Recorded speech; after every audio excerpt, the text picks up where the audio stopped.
This is the In Focus podcast from The Hindu.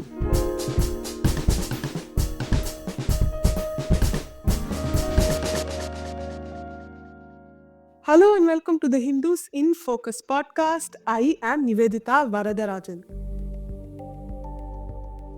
The government is slowly but steadily increasing its focus on nuclear energy.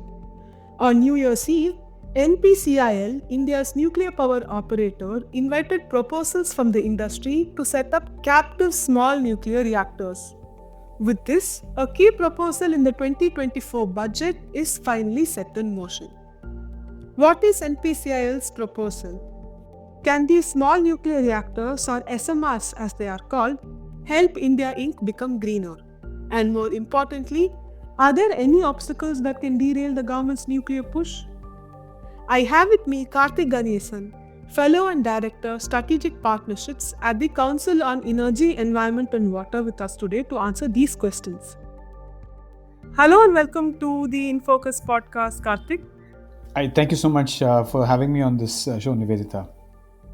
First, let's start off with what is a small nuclear reactor, and as the name suggests, is it just a nuclear reactor but small in size? How is it different from a normal nuclear reactor which we see all over India and around the world? There is a legacy definition for an SMR, which is small and medium reactors. And there is a more modern definition, which is a small modular reactor. Now the definition that is kind of often being, I think, the people are sort of interpreting the latter to be more like the former, which is, anything less than 300 megawatt of power is a small medium reactor. And the historic fleet of India, right, the workhorse, so to say, of much of the 90s and the early 2000s was the 220 megawatt reactor unit, which is found, all over the country in places like, Kaiga. It is there in Kakrapar. It is there in, the Madras reactor maps is that, Narora. All of them are 220 megawatt, right? Rawat Bata, all of them are 220 megawatt. Those are all small, medium reactors, which is the IAEA definition of SMRs. The thing that we are all sort of, everybody is jumping on the bandwagon today is the concept of a small modular reactor.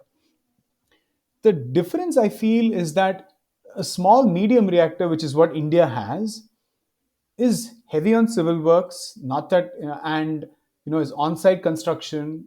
It's not prefab, which is, and then it's brought out and then assembled here and then put in one place. It is a regular build that happens over 5 years, 6 years, 7 years, sometimes even a decade to come up with a plant. Whereas the small modular reactor, the entire thesis is that a large part of it will be made in a factory type setup, where there will be economies of scale, where you can produce tens of such units in a factory and you take it to a site. Of course, you have site preparation, you will have civil works, but it gets done in a much faster way because a lot of the stuff is modularized in that preset components, pre-tested, and the assembly is also, of course, also approved for design, and you're able to get running fast. A typical nuclear power plant, you put in capex for the nuclear power plant, and it takes you many years for that capex to actually start returning electricity units to generate, which is the revenue for the nuclear power plant. Whereas a small modular one, by virtue of the name, any capex that you put is going to generate money sooner, and you can build the next unit, and then you don't have to lock in the capex for that.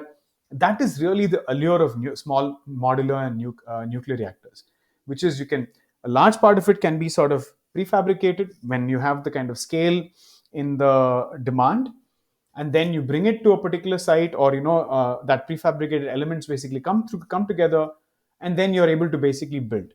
That's the thesis. Now, I would think that this Bharat Small Reactor concept, which is basically what has been touted in the finance minister's speech, is really rehashing our old nuclear program to different set of stakeholders other than NPCIL, getting them to pay for it, and branding it as this is nuclear for you. Not particularly innovative in my view, and I'm not entirely sure this is the way for India to go nuclear. I think the RFPs come out. We can discuss, of course, terms of the RFP. The response to the RFP, I think, will say a lot more than what I'll have to say. So let me sort of leave it here at for opening comments, and then maybe you'll have specific questions based on what you've heard so far. So, the what is that called? BSR, The BSR, Bharat BSR, Small the Reactor. Bharat Small. Yeah. So what is it exactly? You mentioned like it's very similar to what we So had it is before. at least the way the definition is, it's a pressurized heavy water reactor of the 220 megawatt class, which is the design that it is the workhorse. As I said, it's tried and tested. The design is stable. NPCIL knows how to build one, how to operate one, uh, and it's of course established in terms of safety. All everything is known about it. But the challenge is this: that 220 megawatt is not nearly enough in terms of scale to really keep multiplying across multiple sites. Now, I would think the thesis probably here is this: that because industrial houses want power, and there are tens if not hundreds of sites across the country where there exist coal-fired power plants of similar capacity, right, in the range of anywhere between 100 to 300 megawatt. Each of these industrial units basically now decides that, what, or not decides, or rather is on because there are commitments to decarbonization, etc. It's basically asked to do so, right? It's I mean that's of course mandated not just by the government of India, but more by the fact The that climate change is users. happening, right? So which means that the expectation is that they will replace their coal-fired units with nuclear power, because the main contention is that the reliability with which a nuclear power plant supplies electricity is, well, probably equal to or more than what a coal-fired power plant does typically. Because once the nuclear power plant is on, the outages technically are very limited, right? It's generating year-round, every minute, barring very very small maintenance events, and that's what entities like steel and aluminium want, because they operate throughout the year, specifically aluminium. And then the funding for this. So the way, if you look at the NPCIL RFP, it's like, it's one-sided. It's heavily one-sided. The power plant will basically get all the users, as they're called, will bring the money for the project. They'll be responsible for pretty much everything, right? And they will also pay NPCIL a fee of 60 paise per unit, right, for running the facility, in addition to bringing the capex to the table. Now, this is where the real catch is, right? Today, for instance, if I look at a 220 megawatt unit, which is there in any one of these places that I talked about, the tariff that at which they supply electricity to the grid is somewhere around 3.4 rupees. Now, assuming that in today's terms, you get, let's say, that new nuclear power plant will also give you electricity at an equivalent price of 3.4. Add another 60 paise, that's 4 rupees, right? And then maybe some other elements depending on what's there. Maybe let's keep it at 4.1. Now at 4.1 rupees a kilowatt hour, it is already really expensive power as far as the captive unit is concerned, because most of the units that are currently there, the coal based units that are there, the cost of coal and the electricity rates for the industrial units are significantly lower, because the capex in some sense has already been paid for many of the units, and or rather it's either amortized or it's a sunk cost right now, right? So now the variable cost is probably as low as 1.5 rupees or 2 rupees, right? So you're basically asking them to potentially double the cost of electricity to go nuclear. Now, granted that nuclear is probably still maybe cheaper than RE plus storage at these tariffs at probably 4 rupees, but RE plus storage, renewable energy plus storage, is falling. Nuclear, if all the builds go on time, and there is no sort of supply chain delays, you may get to this 4 rupee tariff. Hopefully they won't run into issues like the way NPCIL does in terms of schedule fallouts, where in order to recoup the schedule you have to end up spending a lot of money and the cost escalation is significant. Hopefully when a private sector entity is financing it, all of those bottlenecks will not be there, and they can keep to the schedule. So if they manage to do it, then maybe you've got a competitive solution. So even from the get go, it feels like the BSR is already a very economically not so attractive solution, given that the cost declines for RE plus storage are significant. Now, that said, the reason why we are going for this sort of like a model is because the individual appetite of a particular industrial house is probably only for that 200 megawatts worth of power, right? And they may end up sort of, they'll have to figure out how to cough up the capex for it. Now the capex for it is not insignificant. You're looking at probably 15 crore per megawatt, right? 15, 16, maybe a little more than that, which is not again a trivial number compared to the very small capex figures for RE, etc., that are required upfront today. So if the expectation is that it's because they're bringing in the capital and they'll only have the appetite for small ones, we're going for the small ones. We should be thinking of different ways of raising private capital to fund large scale nuclear installations, right? Which is the way, for instance, a France or or China is, for instance, doing it today. We're looking at units which are 1200, 1350 megawatt in size, where you have some serious economies of scale, right? And you have a transmission network that is fantastic in India, and you're able to transmit and wheel power in an efficient way to these facilities. And lo and behold, you've got the same electricity. It's just that you've basically got more centralized facilities. Here, of course, you've got smaller facilities, but the ability to invest may not necessarily be there. So what they're trying to really solve for here is the money will come from the private sector, and they will give all of these things that are asked for in this RFP, no questions asked, and pay NPCIL a 60 paise premium, and we'll get this power. I feel it's a bit of a stretch, but I really hope the industry thinks otherwise, and I'm happy to also understand why is it that the industry feels, whether it's aluminum or steel, that BSR is the best thing for us. I've seen, of course, a lot of stakeholders in the aluminum sector say, if we got nuclear, we might actually consider it. But I'm not sure whether Consider changing, is it?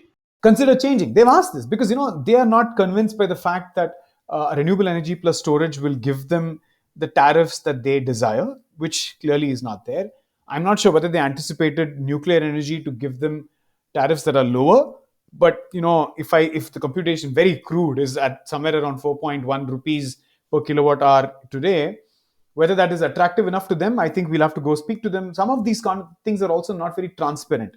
If you were to ask, no captive power plant owner is actually going to tell you how much is the electricity that they currently generate in their captive power plant actually cost them, because that's a trade secret, right? Because that is a big reason behind which they're either competitive or not. They will use that to sort of hedge against other alternatives, etc. So that information is not public. So I'm really inferring based on the various costs that they incur to suggest that this is significantly more expensive, and it comes with a lot of conditions that NPCIL is basically put out there.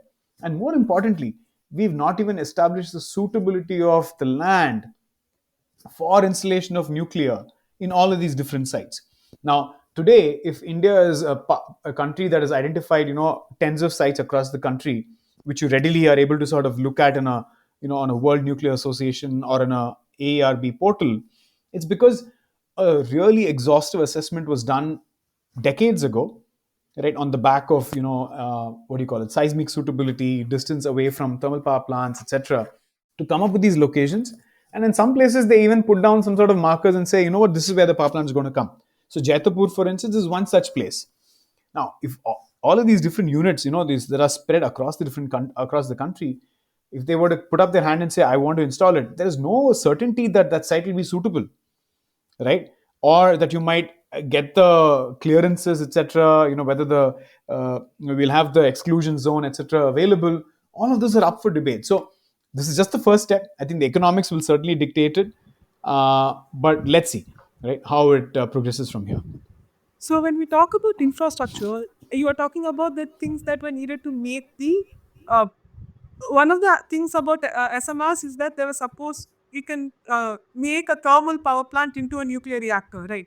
So maybe that's why the private players might be interested to move away from coal, because steel sector, aluminum sector, they need to get greener, especially because the European Union want to have greener steel, and they're going to penalize people who don't have greener, so-called greener steel. So that could be one of the reasons. And they must have told it to the government. Otherwise, I do not see why the government would come up with such a policy in the first place. While I might be sounding critical of this particular plan, that nuclear holds a really the key to decarbonization. I think is something that we have to really come to terms with, because it is indeed that source of energy that is free from carbon. It comes with, of course, the challenges of managing the waste. It is not an insurmountable problem, right?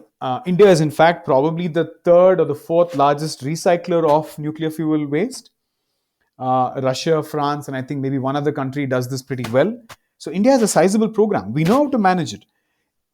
The facilities, there are, of course, I think you will see YouTube videos of people being taken for a walk through nuclear waste, recycling facilities in France, for instance. They are enormous. There is a significant amount of capital that goes into managing some of those facilities. Some of that is today socialized through the budgets of NPCIL. Now, I'd say that while nuclear is an important part, whether this is the model for it to become part and parcel of our energy mix for the long haul is, I think, the big question. If we are sold as a country on the fact that nuclear will play an important role, and I think there was a very important study that came out last year, which was funded by NPCIL, and I think IIM Ahmedabad did an assessment, which is a nuclear heavy scenario for what the power sector will look like in 2070. They were envisioning, in the hundreds of gigawatts of nuclear power. Today we have got, about 10 gigawatts worth of nuclear power, right? So you're looking at a 20-fold, 30-fold increase in nuclear. Now, that scenario requires us to invest a lot of capital. And as I said, if our idea is to unlock this capital by involving the private sector, I'm not sure whether this method of tendering out and saying, you pay for it, I'll build it, I'll operate it, and I'll give you electricity, at this cost, right, is the best way to do it. There has to be slightly more strategically thought out, because so that it's a long-term investment. As a country, you're making a decision.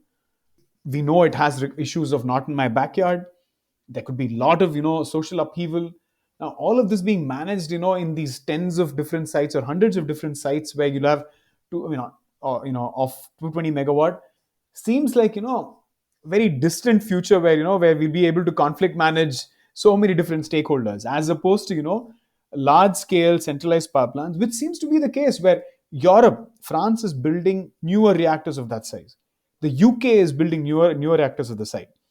And these are all countries that are much smaller than India. Granted, maybe population density in pockets is not as high as India, but the geographical space, India certainly has many favorable sites that could certainly work. So I think it's time for India to maybe consider a program which is a little bit more holistic, which is able to supply power to a large grid, where our ability to balance, for instance, etc., is also better, as opposed to dedicating this. We can certainly have pilots where this is made to where we try and make this work. Pockets, for instance, where if they make real sense, because the alternatives are very expensive. But whether this is the way our nuclear future will unfold, I'm not sure of, right? And equally, one more thing, let me say this: the nuclear power plants that NPCIL is offering, there is technically a limit of plant availability factor of 68%.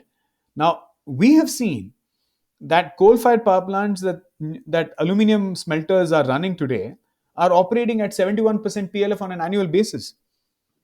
We see that there's a potential legislation in play, or other being written up, to allow for the availability to go up to 72%. But we're already sort of touching that boundary where aluminum smelter or somebody else will require you to operate at a load factor which is at your rated maximum, right? Which is, I'm not sure whether the guys will be willing to get into it, because they need it to be up for a fair bit of time, right? So which means that all of these things are show that there are uncertainties here, and only time will tell as to whether this is the way in which we do it. But clearly, I think, given the way China, France, England, or even the USA, where I think they're going to kickstart the Google, I think, is looking to turn around the 3 Mile Island nuclear power plant, as you know.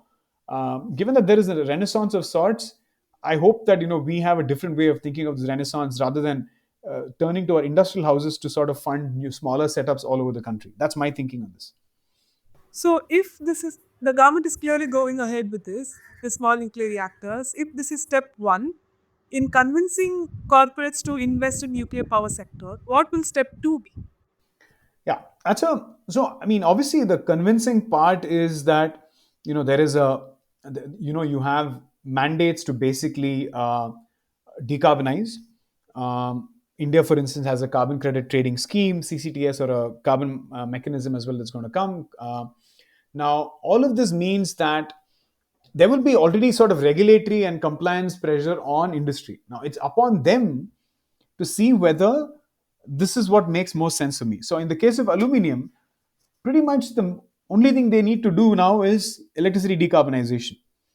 And the government needs to see whether they are able to make nuclear work for these entities in a reliable way, right? Notwithstanding the delays, etc., to come up to a cost which is lower than, let's say, solar PV, wind plus batteries, and convince the industries that what this in their interest is, in the long run interest is possibly the way in which they can safeguard their production process. Because you build a nuclear power plant, it'll run for 40 years, 60 years. The extensions that are being given right now to some of the older facilities across the world suggest that you could potentially, part by part, components that potentially wear are replaced, and you could keep getting extensions never ending, right? To the extent that the structural stability of the thing is still intact. So in many ways, it's actually in the industry's interest if they're able to think that strategically. 40 years, 60 years into the future, nuclear is certainly a great way to go. But the reality is that we know our industrialists are not thinking 40 years, 60 years. Right? If anything, the state of our environment suggests that we are obviously undercutting the way we think of our environment. And I would be hard pressed to sort of think of a situation where they will think 40, 60 years in advance. And if they are, then this already merits consideration. Now, I would say we really need some visionaries, I think, for this plan to be sold to the industries. From the government's part, if it's about giving the appropriate breaks, whether it's tax breaks, whether it's other suitable incentives to make this competitive with alternative solutions, I think the government would have done its job. They may also want to reconsider the way in which they are helping finance this, right? Financing this through corporate lending may end up making this expensive, right? Can we borrow from the markets globally, right? So it's probably some sort of like a borrowing which has some credit that is basically country level sovereign rating, right? At the same time, it's basically a project that's being executed by a private sector, which means that they are doing this efficiently. So maybe some innovative way of financing it so that the overall cost comes down. So that 3.37 that I talked about is, maybe could be brought lower because of financing costs. Now, all of that is up in the air right now. And I think if we can innovatively come up with a way of financing these, it could certainly, again, open up. So not writing it off. Ideally, we would have liked to see, I think, large facilities, but the smaller ones, if they're able to convince on the right financing, I think they have a future. My biggest concern is even if everything goes according to plan, there's the thing about people not wanting nuclear reactors at in their doorstep, like you mentioned. How will the government itself cannot convince people to have nuclear power plants in their neighborhood? How will private players do that? So, that's what I'm saying. I think there is, first of all, in a lot of these places, these are remote. These are remote. So these are not large population centers. Typically, industries have already bought large tracts of land.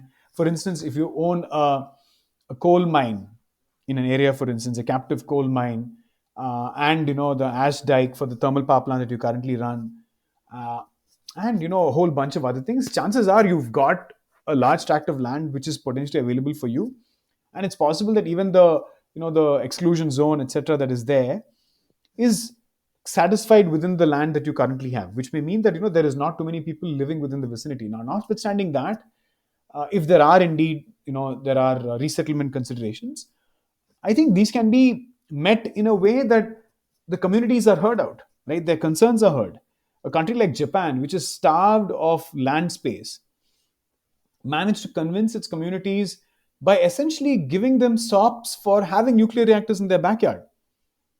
Of course, we understand, the Fukushima disaster definitely hurt some communities that were close to that particular one, but that was a force majeure event, right? It was completely unanticipated, but now we know even how to handle such force majeure events. But the reality was that they engaged with the communities. They gave them facilities that they would not have had otherwise, which was all paid for by the fact that the revenues of this nuclear power plant would pay for the local taxes, right? It would build, schools, swimming pools, recreational facilities, roads, a whole host of things. And all of that basically meant that the local communities did not have as much resentment towards the facility being there. And Japan did this beautifully. France did this under duress in the 1973, oil crisis, because they realized that if they did not want to be under the thumb of the OPEC, they would have to, come out of the dependence on, on oil, etc., right, for energy in some way. And they managed to do it successfully, and they kind of came together as a country almost in a war-like situation. So I think every country had a different way. Now, India could certainly, I think, bring together the spirit of, being under some sort of, I think, whether it's an embargo or whatever you want to think of it, right? That we come together as a country and support it.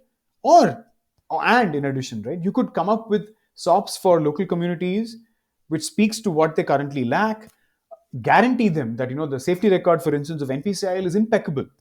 For for the 50 years that we've been running nuclear reactors, not a single, major accident has happened in India, touch wood. And that's credit to the quality of the establishment that NPCIL runs, a publicly run program that puts citizens first. And of course, we understand that this entire nuclear liability bill is primarily stemming from concerns of, what happens when a foreign entity comes. And that's one of the reasons why, of course, the foreigners are not coming in, because we don't want to see something like a Bhopal happen, where, somebody walked away, after sort of, messing up the place. And that's one of the reasons why the nuclear liability bill is a little tough to solve, because the scars of Bhopal are still around. Now, whereas for homegrown reactors, right, we've got the technology, even if it's the 220 megawatt one. It's a well-oiled machine. NPCIL knows how to run it. I think it's really up to how well you manage the communication program with the public to demonstrate how this provides, diversity. We are able to sort of, showcase that we are a country that's relying more than on just solar and wind, and that we have a domestic way of, harnessing this very useful form of energy. And it certainly can be done, right? Only thing is, I think the government has a big role to play, and in bringing together the industrialists to think in that 40-60 time year horizon, and not look at the narrow tariffs that we spoke about, which unfortunately is the basis for a lot of decision making today. The government has a vested interest also, right? They don't have to pay for coal imports if SMRs become a thing in India, because India already has a lot of uranium reserves. So they have a vested interest to push for this, because they want to keep their forex, their bills down, their foreign exchange bills down. Absolutely. I mean, India imports, close to, I would say, I think if I remember correctly, a few $1 billion worth, I think $6 or $7 billion worth of coal in a year, which is not a trivial sum of money. And this means that if we can indeed reduce that, it's useful. But what I also see is this: we are finding that either because coal has become expensive for these captive units, or because these guys are relying more on the grid nowadays, we find that a lot of the demand that increase that we've seen on the Indian grid is actually courtesy of industries generating less from captive. So clearly, they are passing on some of their stress to the grid as well in some way. And if some of this demand could be clawed back by installation of nuclear based facilities, it will certainly help. And as I said, that is nuclear in general. It doesn't have to be nuclear in this current form of BSR. So let's not kind of conflate the two, right? If we had nuclear in general, of course, we know that coal imports are going to go down. That's one of the reasons why India has this fleet mode construction of 10 nuclear reactors that was sanctioned, which you can imagine is, I mean, nothing is broken ground yet. That fleet mode, right? So imagine, if somebody, one of these industrial houses were to sign up for it today, a 220 megawatt plant, I hope the pace at which it will develop is faster than what we're able to do our current grid connected facilities. And that, of course, has to do with the fact that it's a publicly funded program, which means it has to go through a lot of due diligence. And I think that's what NPCIL is really trying to overcome.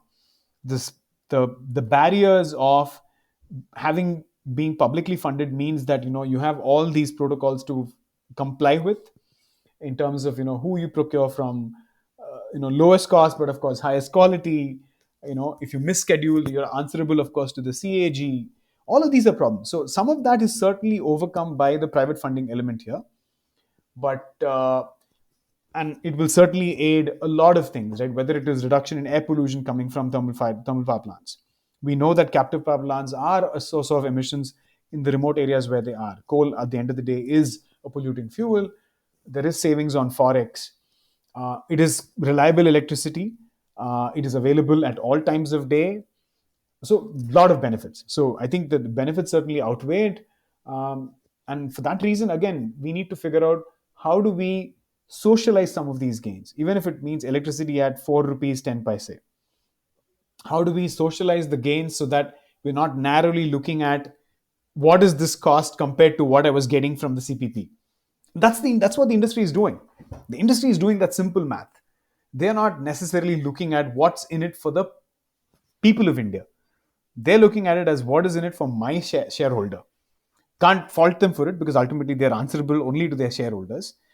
But it's upon the government of India to see and convince them that there are many other things to be seen and many things that will influence competitiveness in the long run. And I think we have some visionary industrialists in our midst. I hope they all hopefully respond to this call from NPCIL, and we do see something, and I'm proven completely wrong on all the things that we've discussed here, right? We'll come back in March to find out how true how close to reality we are. But before I let you go, I want to ask you about something to talk about very briefly about the how about India having the potential to recycle and perhaps even reuse nuclear waste. Do you see the government focusing on that increasingly going forward? Because, well, they are pushing for nuclear electricity after. Yeah, absolutely. So the thing is this, right? Nuclear fuel today is imported in many ways. I mean, even India cannot just live off the resources, especially if we were to scale up a program. It is going to rely on imports. But the thing is this: the fuel that is basically comes out of a nuclear reactor is probably less than 3 to 4% utilized. So 96% of the fuel that you actually put in is still there. So you imagine, right? You have 96% of what you actually put in still there. But of course, this waste products creates a problem for how the nuclear reactor operates, which means that unless you kind of flush out the waste and put back, more constant, just the fuel in its original form, you're going to have problems in operating. It'll operate inefficiently, etc. So it is in the interest of anyone to do this fuel reprocessing. More so in the case of resource starved countries, which India is, unfortunately. We don't have access to a never ending supply, and just storing away our waste somewhere is also a bit of a problem, because it will consume space. We'll have to come up with also secure facilities where there is a little chance that will cost us money. So reprocessing and using fuel is absolutely important to us. In fact, it also, of course, we understand that it also has security implications in the way that India also, uses some of the byproducts to support its, nuclear arms as well that we possess. Right? That's something as well that it feeds into. So there are multiple advantages to reprocessing, which India does. It doesn't do it at the scale at which France and Russia do, but it does because there is a need for it, and I think India will continue to do that because it's the logical one, right? If you're talking about circular economy in every other aspects of our life, whether it's plastics, whether it's other materials, it certainly should hold true for nuclear as well.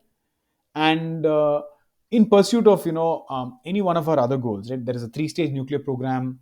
There are so many things to be recovered that we can use in various parts of our nuclear program through this reprocessing. And again, everything needs to be sort of costed in so that we are able to speak towards this long term goal of energy security and sustainability. And if you look at it in that lens, nuclear reprocessing also makes sense. And that's the reason why a country like France also does it. So I think the capability exists. Periodically you will find that supplies also get constrained. Thankfully, the one thing that was not embargoed when I think the Russia invaded Ukraine was nuclear fuel supply. So while Russia was embargoed from selling lots of things, the one thing that they were not embargoed from selling was nuclear fuel for the reactors across the world, because everybody knows that's such an important part of this entire ecosystem. So I think that's the beauty of it, right? That we understand that there are vulnerabilities, and sometimes the world comes together to do these things that makes this wonderful technology work for us. And I think India is well placed to also do this reprocessing in a way that it will decrease its dependence on virgin imports. Given that the budget is literally days away, what can we expect from nuclear energy? Should we be looking out for the government to say something about nuclear energy in this budget? Because they just announced policies relating to nuclear power plants in the previous one. Should we look out for more in this budget? Um, Good question. I think, to be honest, I would be surprised to find, given the various things that are currently playing out globally, I'd be surprised to find a special mention for nuclear in this budget. Given that the finance minister just spoke about it, and obviously, they're anticipating that the private sector will sort of step in its way to and respond to this BSR call.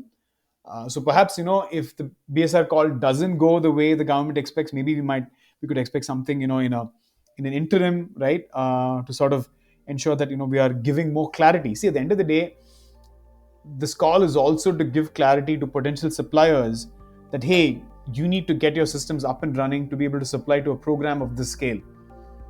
And if that is not going to come from the private sector, I think the government will have to step in at some point. I think right now they're probably still going to be banking on the BSR RFPs coming through.